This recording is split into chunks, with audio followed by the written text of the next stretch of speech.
we have received two boards.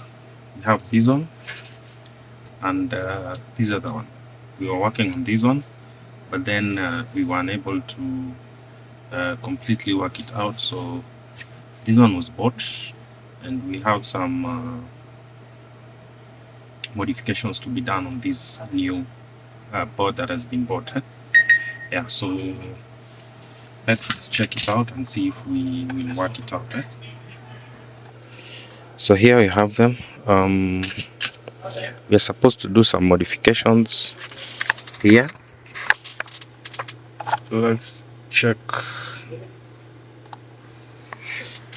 So this is merely an upgrade of this other one.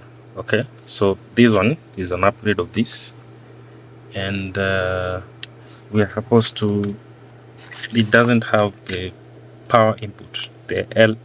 This is live and neutral. Here we have that red live and neutral input, so we're supposed to shift this one to this other place. Then the L1T and L2T, I don't know if it is readable. We're also supposed to shift this one to the other side, so I think we'll just use this.